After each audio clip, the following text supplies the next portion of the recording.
So it's all to play for still. I think so. Do you want to bet against us?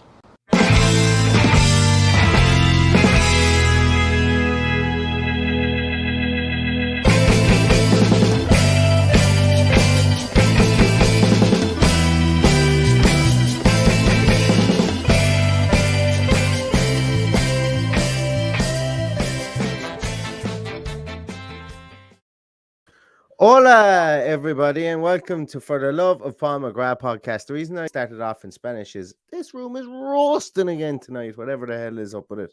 I don't know. I maintain that there's a direct passage to the center of the earth right underneath my podcasting boudoir or something, because it's not really warm outside, but this place is boiling tonight, whatever it is. Anyway, shouldn't be complaining. Free heat is good heat. Paddy, how are you getting on?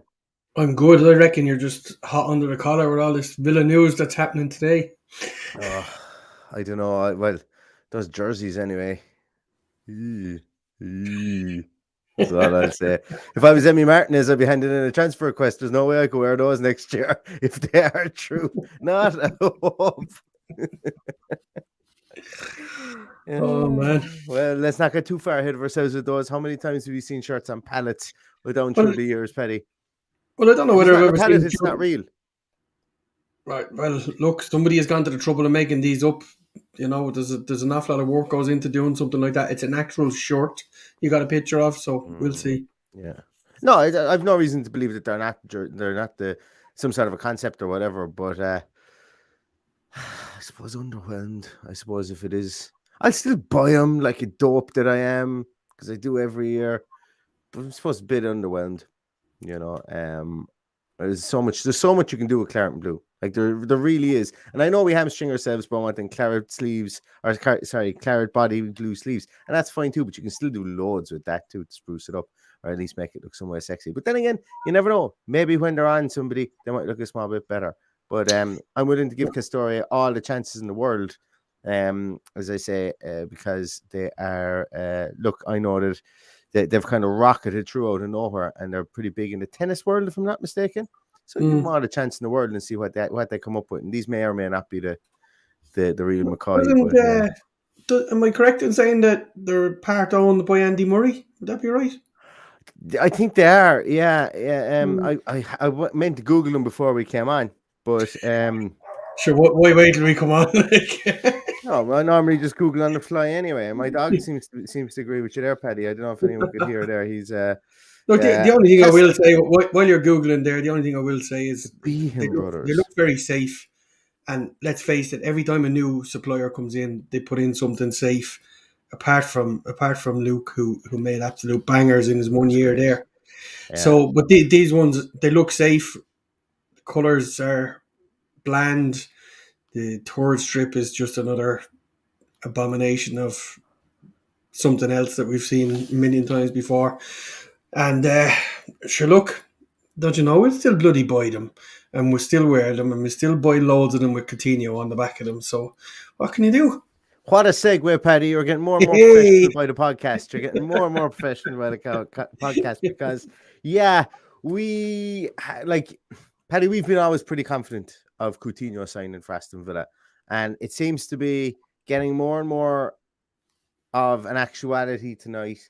And I know that I heard something maybe last Thursday that it was motoring along nicely, potentially, as long as he didn't get injured between now and the City game, that it would be more or less on the dotted line stuff. And tonight it looks like they're even getting messages in here saying my good old mate Fabrizio Romano has the story as well today that Coutinho looks like he's signing for Aston Villa for the money that's been bandied about. And it was Monday or whatever it's called. I can't remember how to pronounce it. Like, they're talking about 15 million, Paddy.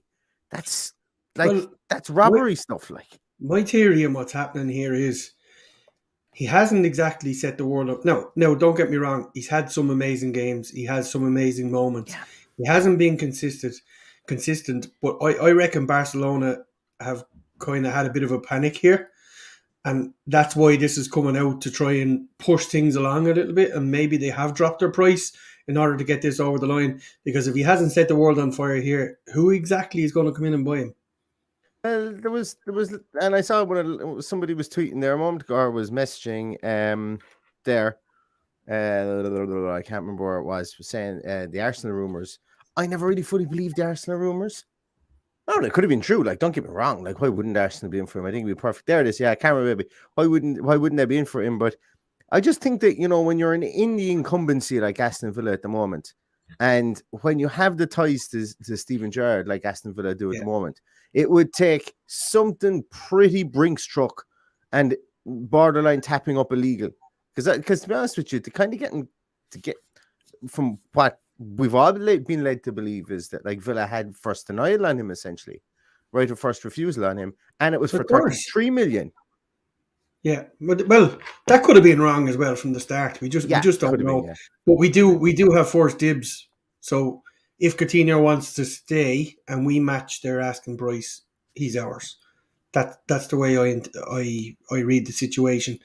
And I truly believe that when we get to the Man City game, once that game is over and Philippe Coutinho is still in a standing upright position and not have got any bad injuries, then the button will be pressed and the money will be transferred to Barcelona.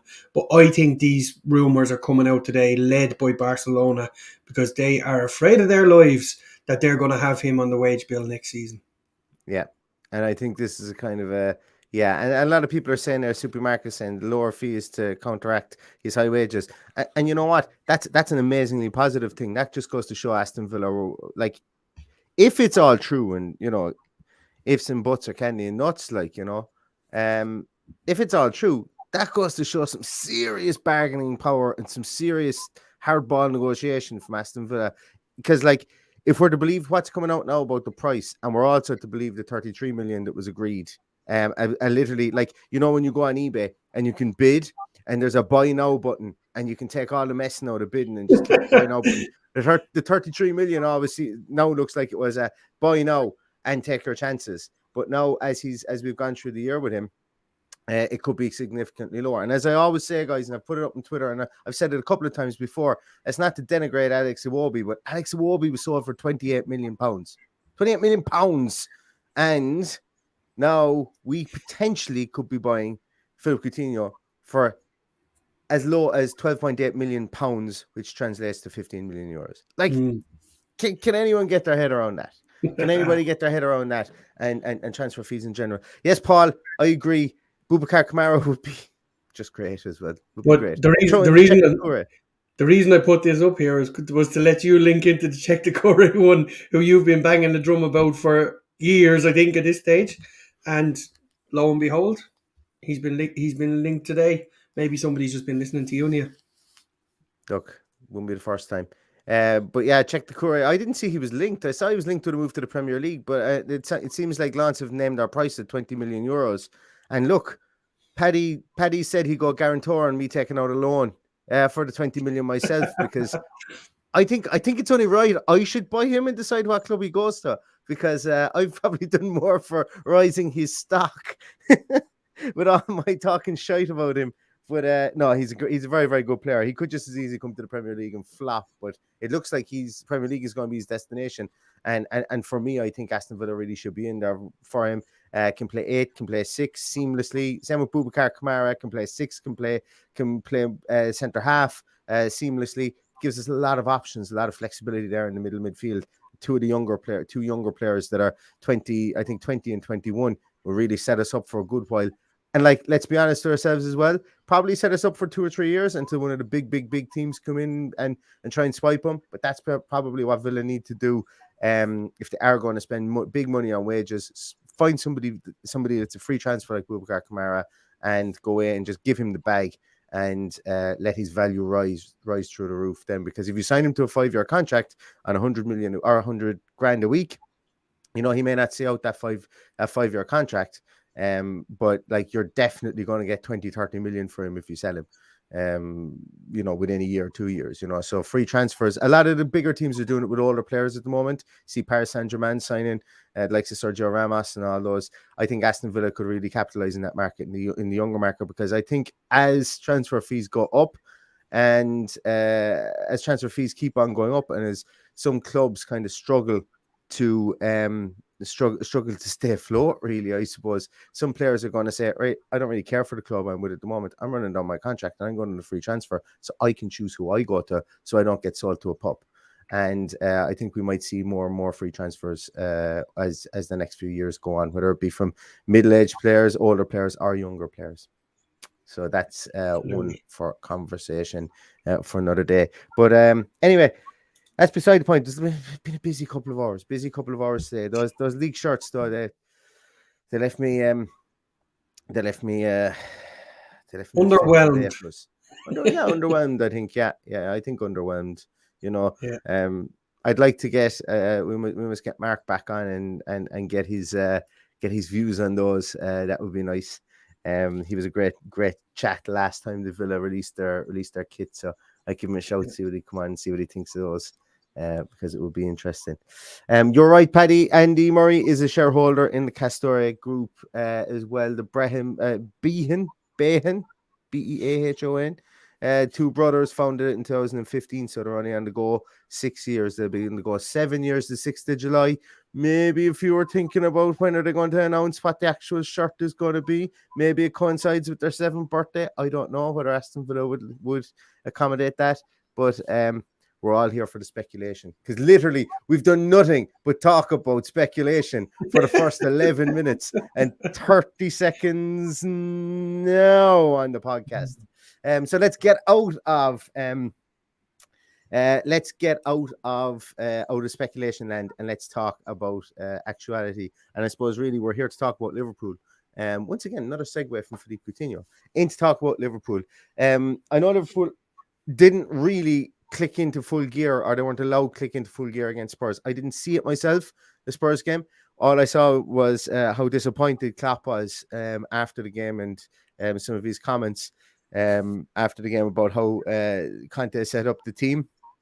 Paddy, talk to me. Did you see any of that game at the weekend? Spurs and Liverpool? I saw about a half an hour of the game because I was travelling back from Dublin after the rugby, so I didn't get back until the second half had kicked off. Yes, Neil, you do love silly season, as Eric says. And it is silly season, and long may it continue, because there'll be a load of solo podcasts coming out from Neil over the next few weeks. People, look, can't wait for it. They played Spurs. Spurs are a good side. They're on a roll. They went 1-0 up, and when they went 1-0 up, you knew it was going to be difficult for Liverpool. And it's really put a spanner in their season, and hopefully we can do the same thing tomorrow. But it takes some effort for our team in particular. I suppose really, actually, do you know what? Maybe I'm underselling the team a small bit, because when we've been really caught this year, it's just because we've gone out to play our brand of football. Or sorry, what we thought our brand of football was when we woke up that morning. Because we were still searching for a brand of football. Like, bar the Spurs game, have we really been opened up this season at all? We haven't really been opened up and just handed ourselves on a platter. We really haven't. And even at that, the Spurs did it over maybe a 20-minute period. You know, we were good for maybe a 30-minute period in the game. They were good for a 20-minute period. They scored 4 goals. We scored none. You know, so we definitely haven't been opened up like that other than Spurs under Gerrards. You could say that 10 minutes against Wolves, where we were actually handed our arse, was probably the worst of the season. But it's I expect a very tight back four tomorrow. Like what we did against Leicester when we had Ashley Young back there. I don't see us going. Shiver when you said Ashley Young back there, Paddy. And in fairness, that was his best game of the season. So yeah, it was. He did the job we asked him to do. Whether Luca Dean can actually stay at home, I don't know. I've never actually seen him not attack. So I think that's where the game is going to be. I think that's the difference between us losing the game and us losing the game heavily, is whether we get the defensive structure right and we get the defensive midfield structure right. So I envisage we'll probably start with Nakamba. That's what I expect. I expect that he's been just nurtured back for this one. It's either going to be Chambers or Nakamba in front of that back four, and I expect him to let the likes of McGinn whoever else is Douglas Luiz, either Coutinho, Buendia, and then Ings, Watkins, whatever format he decides tomorrow to go with, whether it be 2 up top or 2 10s. I'm leaning towards it'll be 2 10s, but Me too. I think the most important thing tomorrow is get the defensive structure right and to stop the likes of Alexander Arnold and Robertson or whoever. It could be Tsimikas, is that his name? Tsimikas, yeah. So, look, we've got to stop them attacking down the wings. I think if you choke them down the wings, we congest that midfield for them and then make it harder to break us down. But they will get their obligatory penalty, I'm sure. So I'm not overly hopeful of what will happen tomorrow. The Premier League need this title race to go down to the wire, and I can't imagine we're going to do anything to stop that tomorrow. Did I imagine it, or did I see a statistic where Liverpool haven't won a penalty in ages? We haven't won a penalty in ages, or making up words never done on the fly here. But yeah, interesting. I don't recall Liverpool having any. West Ham at home. Yeah, West Ham. Oh, yeah. That was the day after my child was born. I had other things in my mind. Didn't really care on how many we lost by that. But I did watch it in the maternity ward. I was the only bloke inside there watching it, and Neil, a guy messaged me today while I remember this. I know we put comments up on screens, but he was complaining that he walks his dog and he doesn't actually know what's on screen and he feels like he's missing something. Oh, yeah, sorry. We should read out the comments in full. Tom Ryan says West Ham at home, we were torn apart. And yeah, we were definitely torn apart against West Ham at home. Yeah, it wasn't the nicest game to watch, in fairness. But I think when we look at, I think if we're going to look at this Liverpool game, I think there's going to be goals in it tomorrow, and you can't really get away from it. Like Liverpool score 2 point, like I'm not a betting man that much, but over 2.5 goals just seems like it's a license to print money in Liverpool games, usually, because they usually win games like 2-1, or they usually score 2 goals themselves, and then it's up to the other team to score goals. So it's for me, it seems like that's going to probably happen at the weekend as well. And, I'd be fearful that we could lose something like 3-1 at the weekend, even though we're in a decent issue in a form, beating 2 teams we should have beaten and drawn against Leicester, who are no great shakes themselves at the moment, what with Everton going and getting a result at the King Power. But I just and I wouldn't be too bothered really if we went out and we lost 3-1, as long as something along those lines, as long as we could see some sort of shape and some sort of discipline. I know it might sound defeatist, and I'm normally sunshine, rainbows, and unicorns and everything else, but I think you got to be pragmatic about this one. It's coming 3 days after our last game. We'd love to win it. I know Gerrard would love to win it. He doesn't want to be humiliated, but realistically, Crystal Palace and Burnley are the 2 that we should be earmarking, and then look to spoil the party and look to make a name for ourselves at the end of the year against City. So if we're really kind of should we go out and absolutely empty the tanks against Liverpool tomorrow? What real incentive do we have other than the integrity of the Premier League to go out and empty the tanks tomorrow? And also to the fans, because there's going to be fans in Villa Park tomorrow who are paying good money, and I suppose that's as good an incentive as anything else. That is the most important thing. The most important thing is those guys that have paid up to 60 quid or whatever it is for the ticket tomorrow. It's absolutely bonkers. So if you're going to put up the prices, we have to up the game. So yes, the fans are owed a performance. So forget everything else about integrity or anything else. It's all about the fans. And that's always the way it will be for me. Yeah, and that is a good point. And that's why Kevin said it afterwards. It's there's going to be a lot of people there that have probably earmarked this one out from 4 or 5 weeks, and even though football is a business, you'd have no business if you don't have fans coming. And next year it's going to cost them more to go and watch this game, with ticket price increases and stuff like that. So you got to look after the man that pays through the turnstile. Quick one there, Neil. Bog the Villain. Have we officially announced Castori yet? No, we haven't. obviously this is all hearsay, but there's no smoke without fire. This has been going on for, I think we've been told it was Castore for the last 5 or 6 months. So there's definitely something going on there. No smoke without fire, as they say. Yeah, and look, if it is, it is. You know, if it is, it is. I just hope they make a nice kit.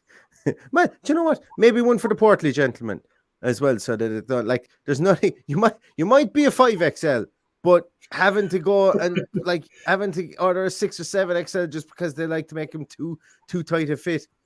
No. You know, there's no need to kick a man when he's down. So So, like, you know, true to size fits. That's all we want. True to size fits for us portly gentlemen. And I don't think we're going to get that either, because I was at Celtic and Rangers a couple of weeks ago, and every Rangers fan I saw, the shirt was painted onto him. As was when we fly over on day trips, there's lots of Wolves fans that come in from Ireland, usually a little bit the older generation than me even, and that Castore shirt is painted onto them as well. So don't hold any hope in not being stuck to me like this Kappa one is that I'm wearing at the moment, which I only wear for a podcast because I wouldn't show anybody what it shows from here down. It's X-rated. Yeah, use tape, Paddy. Use tape to cover them up. But going back to the game, I suppose the weekend, and you touched on it a small bit, the weekend, tomorrow night. You touched. I'm in holiday mode. That's why I think it's the weekend, because I'm away for the rest of the week. What do you think the land is going to be tomorrow, Paddy, with regards to, I suppose, setup and so on? You touched on it briefly, and I know you were talking about this, that, and the other there, and about how we could stop them from going on the wings. But nail your colours to the mask with the actual personnel you think you'll go with. Okay, well, it'll be Cash, Konza, Mings, Dean, Martinez in goal, obviously. I'm going to go with Nakamba in that holding role. I'm going to go Luis and McGinn, Coutinho and Buendia, and Watkins up front.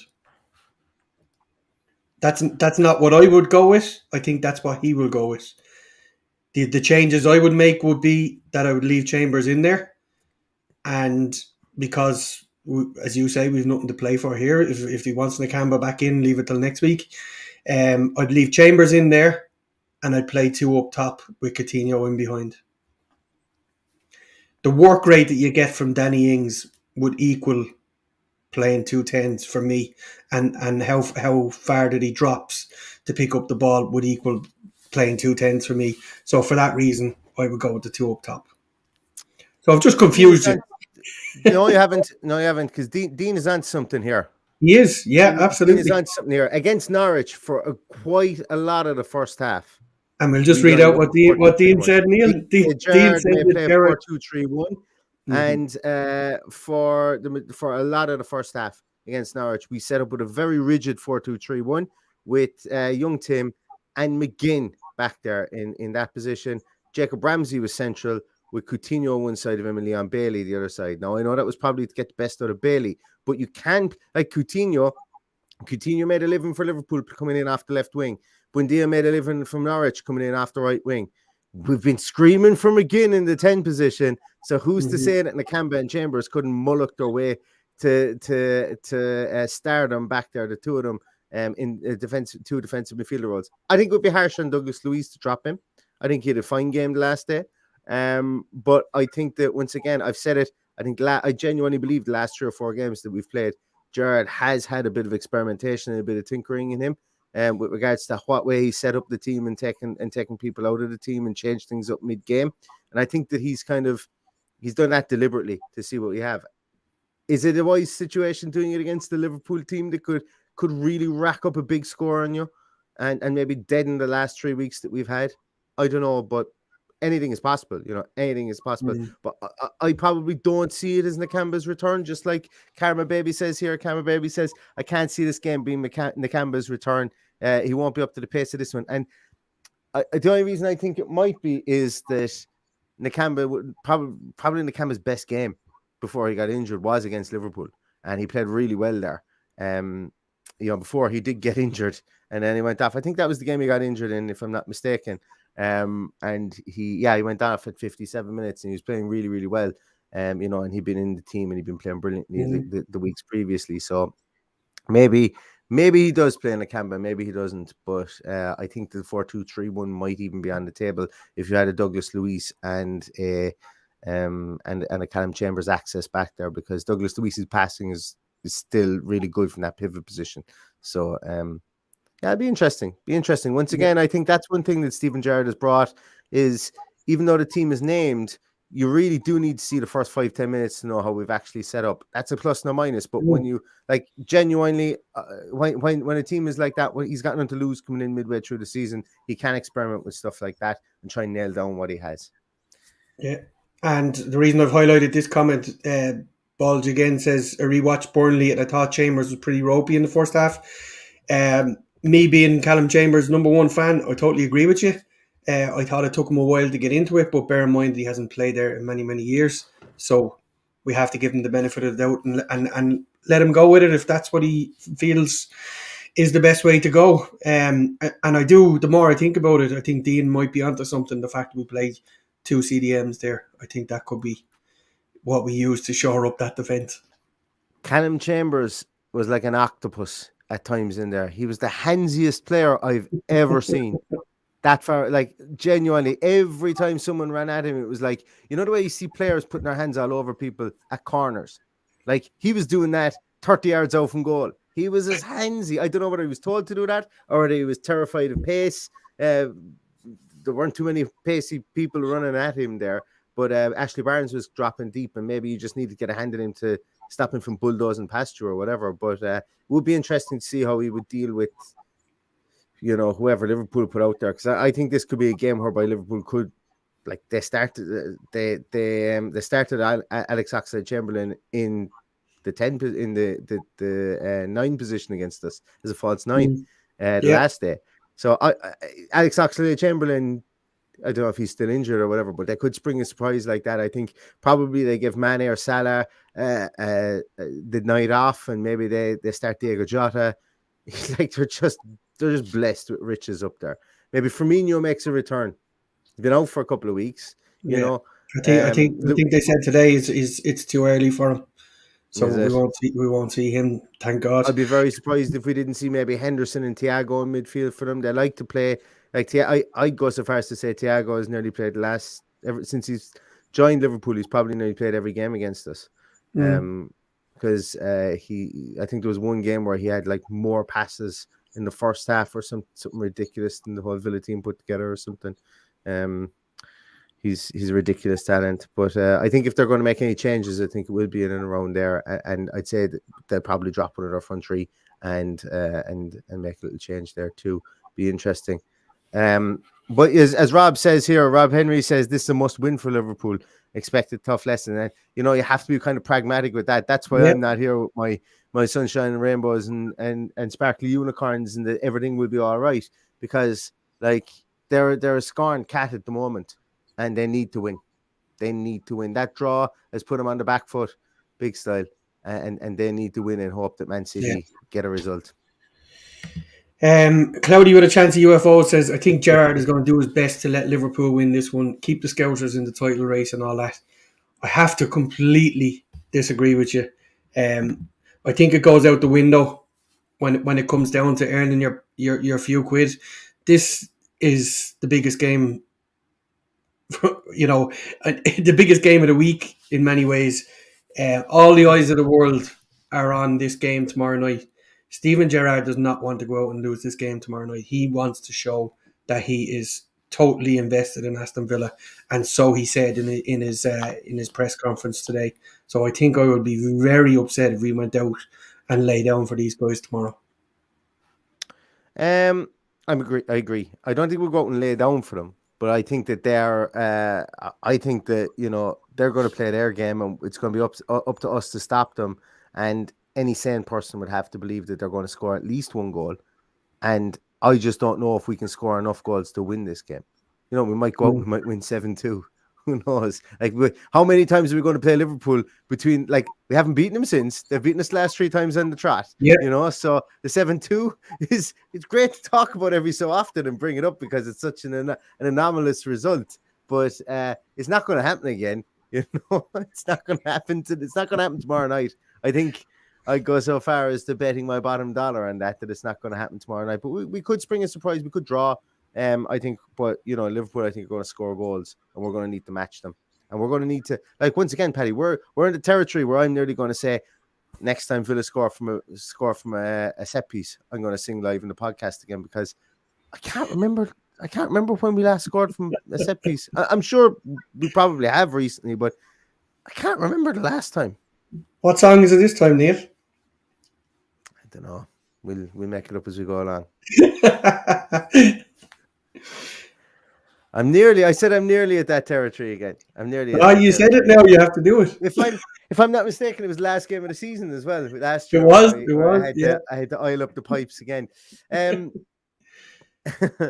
What's the story, Paddy? There was a comment here about which I thought was an interesting one for you. It's from Leighton. Leighton Castle says, lads, which of the transfer rumors that you've heard so far do you want not to be true but think might actually happen? Jesse Lingard is mine. And Jesse Lingard is also mine. I just don't see it. I've never seen it. I just don't get it. Streaky player. I think we need better than streaky players at the moment. Because, like, our player, like, if you want streaky player, keep Bertrand Traore. That's my view on it. I just think if you're going to, it'd be kind of like the jerseys. I'd be a bit underwhelmed. Yeah, I that's one I definitely can't see happening. And when I looked at it, I laughed. Not to comment, I laughed in general when I saw the reports about it. I think the one that I don't want to happen is probably going to happen, and that's Luis Suarez. So, anyway, we'll come back to that in another day. Yeah. I've done a podcast on Luis Suarez and what he potentially could bring. You can find it on YouTube if you go back through the videos. 35, soon to be 36-year-old Luis Suarez, will be a stopgap. But yeah. I still think he could be an exciting stopgap. I think he could score the goals that we don't score at the moment, put it that way. But look, that's for a completely different podcast. A completely different podcast anyway. I had something else there, or something else popped into my undersized brain there a moment ago that I wanted to chat about, and I can't quite think of it again. Oh yeah, is it a foregone conclusion, Paddy, that Konsa starts? Yes, I think so. I don't think he'll change that at this stage. Right. You? I don't know. Like he wasn't much great checks again at the weekend. And we're not piling in on Konsa. He's here for me. He's here next season, unless a whopper of an offer comes in that we can't refuse. Because as I have said, there's going to be an offer comes in for somebody this year that we can't refuse because we do need to recoup money. And I think Konsa could be the one that maybe a team might spot him. 24 years of age, if I'm not mistaken, and they might offer maybe a small bit over market value for him. Because of his potential, and maybe we do accept it. But if I'm there and like I'm not going to be actively shopping Konsa, no way, no how, absolutely no way, no how. I think he's fantastic there. And let's be fair, he's been a mainstay in that team now for what, 3 years, 4 years, 3 years, definitely. Yeah, he's going to have a blip. Everyone has a blip. I wouldn't begrudge him to keep him in there. We saw Callum Chambers come in and have a decent game there, and then bombed out straight away. He just gave Konsa a rest by all accounts. That's the way it looked anyway. So I wanted Callum Chambers to stay in there, but I'm perfectly okay with Ezri Konsa. He's been immense for us since he signed, and I'm not going to go in on him over a couple of mistakes. He's absolutely fine for me. If we only do go one up top, Paddy, is it a foregone conclusion it's Watkins? I think so, yeah. I think if it's one up top, I think you trust Watkins to do the work of two people when needed. Yeah. But as I said, I'd prefer to see it as two and have Ings drop that little bit deeper. Yeah.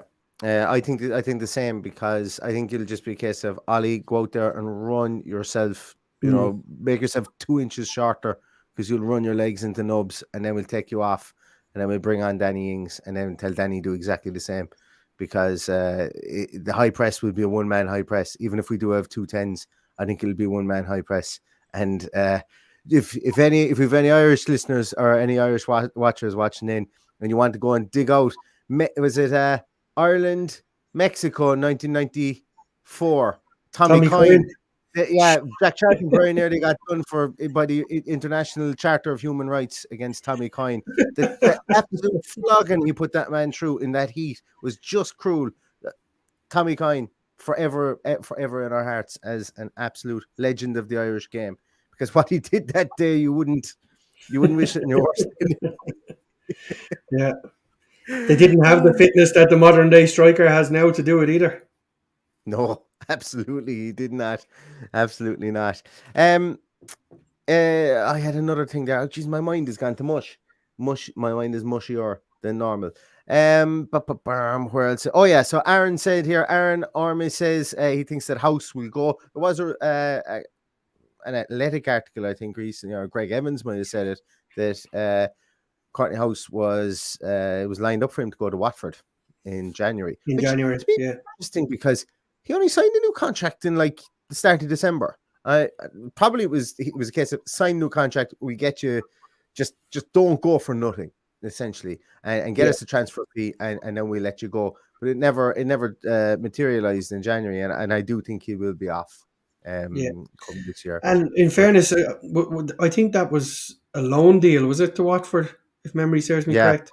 Yeah, I think it was get him out there, get some minutes. That could have been a case of Gerrard going, you get out there, we'll watch you, we'll keep a close eye on you, we'll send someone to every game, and we'll see how you are for pre-season next year. I think as well, Paddy, it could also tie in with the fact that, like, we were linked with defenders in January. What's now pie in the sky? We were linked with Pau Torres, probably pie in the sky in January as well, but it's definitely pie in the sky now after they're in the Premier League. Now in the Champions League, not a hope in hell. Not a hope in hell. They're a selling club, though. But there's buying clubs with a bit more power than us, Paddy. You know what their nickname is? The Yellow Submarine. You know why they're called that? Because they wear yellow.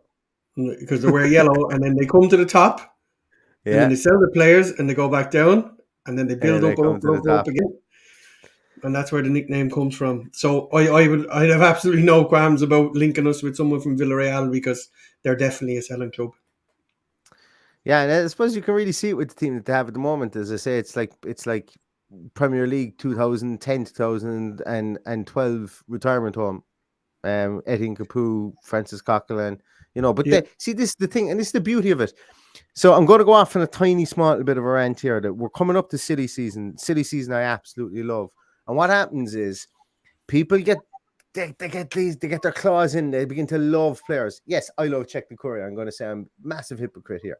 But people start loving players. Like Bissouma is going to be the player I'm going to reference here with regards to this one. And any of the new things that I've got coming out, I'm using him as my datum point. So he's going to be the midfielder that I'm going to be putting all the rest of the midfielders up against, himself and Douglas Luiz, that we're going to be signing. But I think a lot of people, specifically in January, it was like, if we don't sign Bissouma, I don't want to sign anyone else. And that to me is the wrong way of thinking. When you look at teams like Villarreal, you can't imagine any of their fans were too, they weren't, swinging out of the rafters about Etienne Capoue and Francis Coquelin coming in there, but you can make it work. The right player mightn't be the player that everybody wants. It mightn't be the best player in another team. The right player is the right player for that system. And there's always another player that can play that system. There's always another player that can play that position. There's always another player who can do that job for the team. And that's where the recruitment comes in, is finding that right player, as opposed to finding a player who's doing a really good job at another club. That's been my TED Talk. Thank you so much for listening, because I'm going to be reiterating that a bazillion and one times over the course of the next 3 months, specifically during the off season. Yes. Thanks very much for joining us, Adil. Thank you. Liverpool 5-0. This video is pointless. Your comment is pointless, because we've been talking about Liverpool are most likely going to beat Villa anyway. All the best, Adil. Have a great evening. Yeah. Yeah. Tomato, may I say. Good luck. Yeah,